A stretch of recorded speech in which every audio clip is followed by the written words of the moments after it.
After a few days in Lhasa, we, Günter, Mateus, and I, rented a van so we could travel beyond the city and see more of Tibet for ourselves.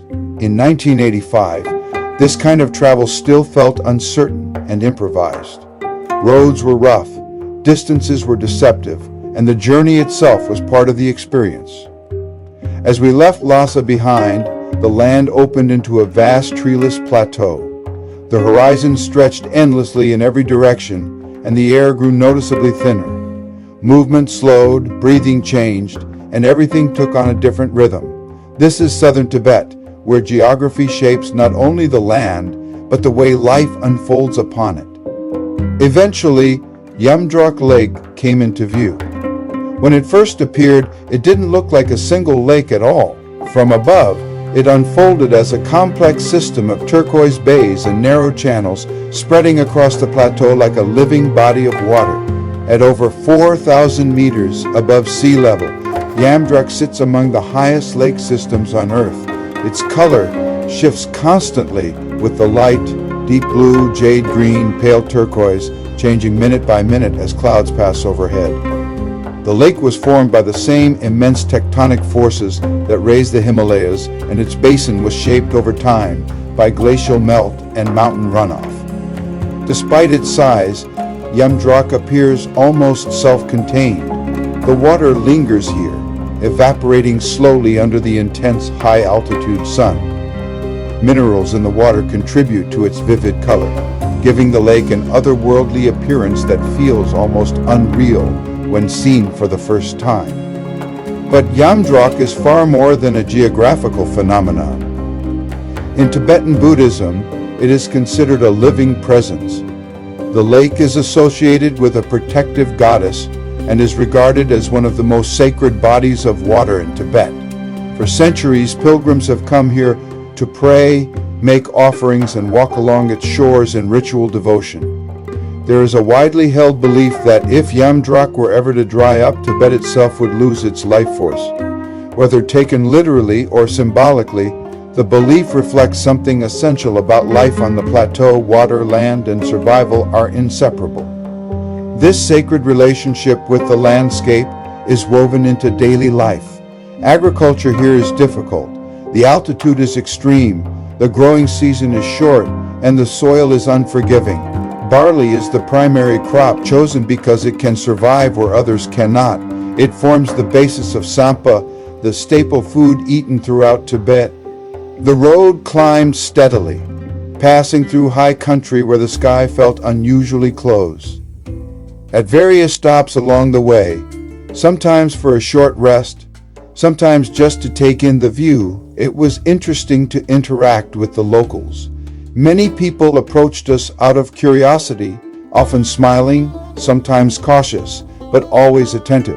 I spoke with them in Chinese, which many Tibetans already understood, at least at a basic level even then. Simple conversations followed easily, mixed with gestures, laughter, and questions on both sides.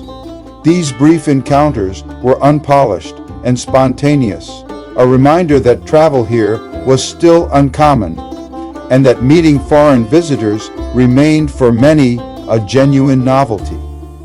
And then there is Yakdong. At this elevation, trees are scarce or entirely absent. Firewood is simply not available in much of Tibet. Dried yak dung, collected daily and shaped by hand, is the primary source of fuel for cooking and heating. It burns slowly and steadily, making life possible in a treeless landscape. What might seem unusual to outsiders is, here, a refined and essential technology. Nothing is wasted. Every part of the yak has a purpose, and the relationship between people and animals is one of deep practical knowledge built over generations. Survival on the plateau depends on understanding the environment and working within its limits, not trying to overcome them. As we drove along the shores of Yamdrok Lake, the connection between geography, religion, and daily life became unmistakable. This is not a place where spirituality exists apart from the land or where belief is confined to temples and rituals. Here, mountains, lakes, animals, weather, and human routines are all part of a single interdependent system. The sacred is not abstract. It is embedded in the landscape itself, visible in the way people move through it and adapt to it. Standing there in 1985, with the wind sweeping across the water and the plateau stretching endlessly in every direction, we felt a rare sense of clarity. Tibet revealed itself not as an idea, not as a political concept or a distant symbol, but as a lived reality. What we were seeing was a world shaped by altitude and isolation, by necessity and belief, refined over centuries through careful balance rather than excess. Here, spirituality is not something set apart from daily life. It is not confined to monasteries or rituals, but embedded in the landscape itself. Mountains, lakes, animals, weather, and human routines form a single, interdependent system. The sacred is not abstract.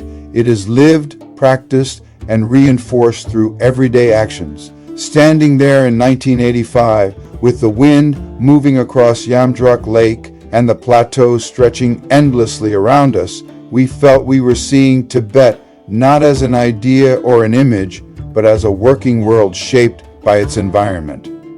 Life here does not attempt to dominate nature or bend it to human will. Instead, it adapts carefully to what the land allows and requires.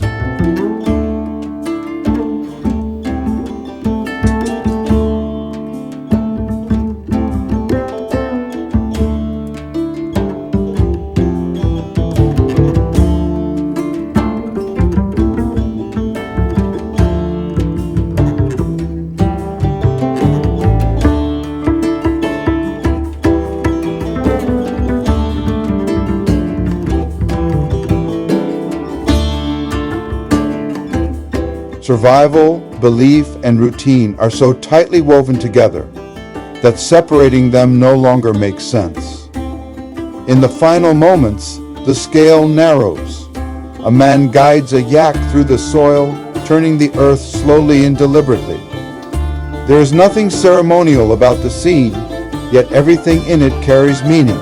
The animal, the land, and the human hand move together, repeating an action that has sustained life here for centuries. This single act, plowing a field with a yak, captures the essence of the plateau. Survival and belief are not separate things. They meet here in daily work performed quietly and without spectacle. Yamdrok Lake remains both a physical landmark and a spiritual presence, but it is in moments like this, simple, practical, enduring, that the deeper truth of Tibet is revealed.